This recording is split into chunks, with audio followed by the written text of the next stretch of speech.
तामिळनाडूच्या विधानसभेमध्ये नेमकी परिस्थिती काय आहे आणि बहुमताच्या आकड्यासाठी विधानसभेमध्ये कोणता पक्ष पोहोचलेला आहे?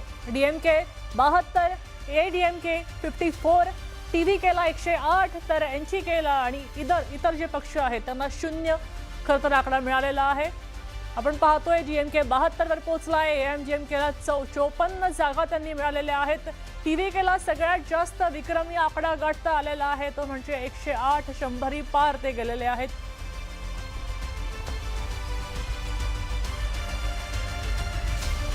तामिळनाडूमध्ये बदलाचे वारे वाहिले आणि अभिनेता थलापती विजयच्या पक्षानं जोरदार मुसंडी मारली। या प्रचंड विजयाच्या पार्श्वभूमीवर एका व्यक्तीचा विजय जास्त चर्चेत आला। थलापती विजयचा दीर्घकाळ ड्रायव्हर असलेले राजेंद्रन यांचा मुलगा सबरीनाथन आता हा थेट आमदार झालेला आहे। त्याला विधानसभा निवडणुकीचं तिकीट दिलं होतं आणि विजयनं त्याच्या उमेदवारी अर्ज भरण्याच्या दिवशी मंचावर विरुगपक्कम मतदारसंघातनं सबरीनाथनला तिकीट दिलं होतं। सबरीनाथनचे विजयाच्या अपेक्षा त्यानं पूर्ण केल्या आणि विजयनं त्याच्यावर ठेवलेला विश्वास त्यानं सार्थ केला। विरुगपक्कम मधनं सबरीनाथनला पक्षाचा उमेदवार म्हणून घोषित करताच तो मंचावर रडू लागला होता। तो लगेच विजयकडे धावत गेला आणि त्याला मिठी मारली आणि मग त्याच्या पाया पडला। हा व्हिडिओ तुफान व्हायरल झाला होता आणि तो आता चक्क आमदार झालेला आहे।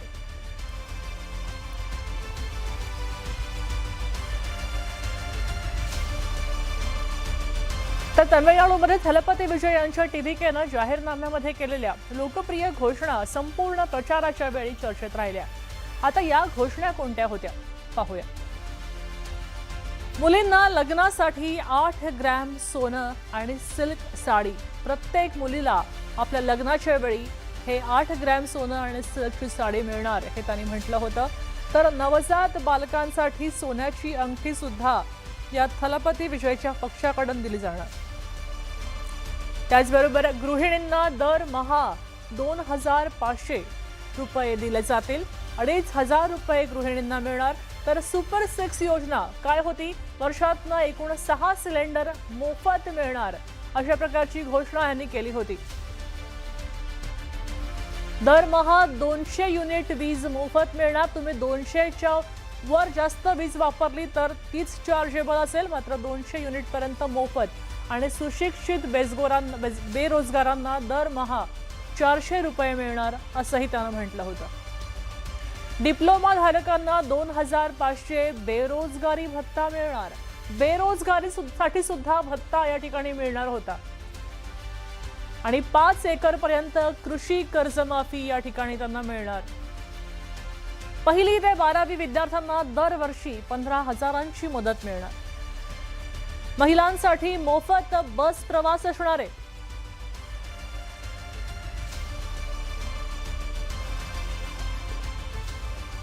तामिळनाडूमध्ये राज्यभर टीव्हीकेच्या समर्थकांचा जल्लोष सुरू आहे आणि थलापती विजय यांच्या कुटुंबियांनी सुद्धा विजयानंतर जोरदार जल्लोष केला।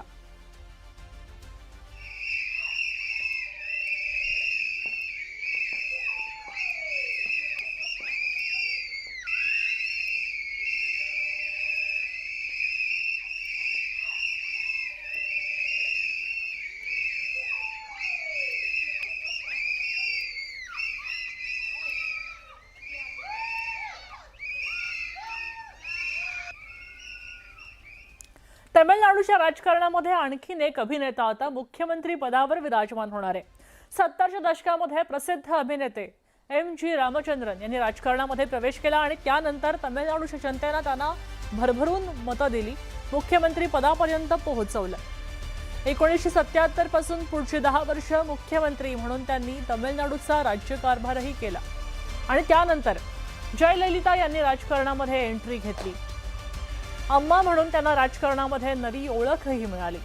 1991च्या विधानसभा निवडणुकीमध्ये जनतेनं जयललितांना भरघोस मतांनी विजयी केलं आणि तेव्हापासून 2016 पर्यंत अगदी 6 वेळा त्यांनी तामिळनाडूचं मुख्यमंत्रीपद भूषवलं। त्यांच्या कार्यकाळात काही लोकप्रिय योजना कायम चर्चेत राहिल्या आणि त्यानंतर तामिळनाडूच्या राजकारणामध्ये अनेक नेत्यांनी राजकीय पक्ष काढले आणि निवडणुका लढवल्या सुद्धा, पण कुणालाच हवं तसं यश मिळालं नाही। आणि 2च वर्षापूर्वी थलापती विजय यांनी त्यांच्या सिनेमाप्रमाणे दमदार त्यांची एंट्री झाली. 2024ला त्यांनी तमिलगा वेत्री कळघम या पक्षाची घोषणा केली, पण त्यांना लोकसभा निवडणूक न लढवता पूर्ण लक्ष 2026च्या विधानसभा निवडणुकांवर केंद्रित केलं आणि अखेर विधानसभा निवडणुकीमध्ये त्यांनी विरोधकांना धोबी पछाड देत अगदी घवघवीत यश मिळवलं.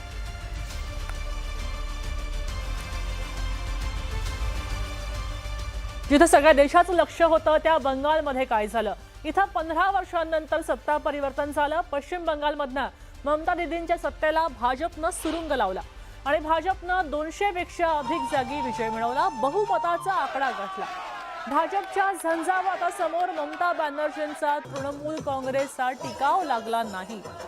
भाजपच्या समोर आता ममता बॅनर्जींच्या तृणमूल काँग्रेसचा टिकाव लागला नाही. मग भाजपनं ममता बॅनर्जींची सत्ता खालसा केली आणि दीदींविरुद्ध मोदी असा राजकीय संघर्ष या निवडणुकीमध्ये पाहायला मिळाला होता.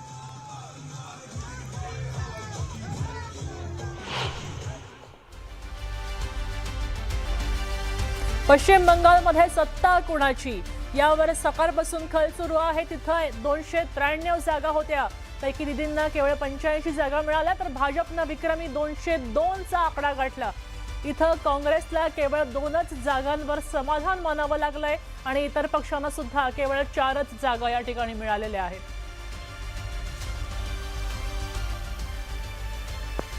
आपले मास्टर स्ट्रॅटेजिस्ट ज्यांना आधुनिक राजकारणामध्ये चाणक्य म्हणून ओळखलं जातं, ते अमित भाई शहा यांनी ज्या प्रकारे ही योजना तयार केली आणि अर्थातच आपलं शुभ नेतृत्व ज्यांनी पक्षाची सूत्र हातात घेतल्यानंतर पहिल्याच निवडणुकीमध्ये आपल्याला प्रचंड मोठा विजय मिळाला, ते आपले अध्यक्ष नितीन नबीनजी. या सगळ्या लोकांचं मी मनापासून अभिनंदन करतो. तर या पश्चिम बंगालचे किंग मेकर नेमके कोण होते, त्यांनी कसं काम केलं आपण पाहूया. अमित शहांचं नाव चर्चेत येत आहे. नरेंद्र मोदींनंतर सगळ्यात जास्त सभा ज्या घेतल्या त्या अमित शहांनी घेतल्या. पश्चिम बंगालमध्ये त्यांनी रात्रंदिवस काम केलं, बैठका घेतल्या, सभा घेतल्या. अमित शहांचा 15 दिवस पश्चिम बंगालमध्येच मुक्काम होता. 15 दिवस त्यांनी बंगालमध्ये तळ ठोकून ते थांबले होते आणि त्यानंतर 5 वेगवेगळ्या झोनमध्ये ते होते. तिथं कार्यकर्त्यांसोबत बैठका घेतल्या आणि त्यानंतर रणनीती ठरवली. 30 महासभा त्यांच्या झाल्या, एकूण 12 रोड शो झाले, अनेक बैठका झाल्या आणि कितीतरी पत्रकार परिषदा सुद्धा झाल्या आणि त्यानंतर सगळ्यात जास्त बैठका घेत विक्रम केला आणि इथली रणनीती ठरवली. बंगाल कसा काय भाजपच्या कैहात येईल याची रणनीती त्यांनी या ठिकाणी ठरवली.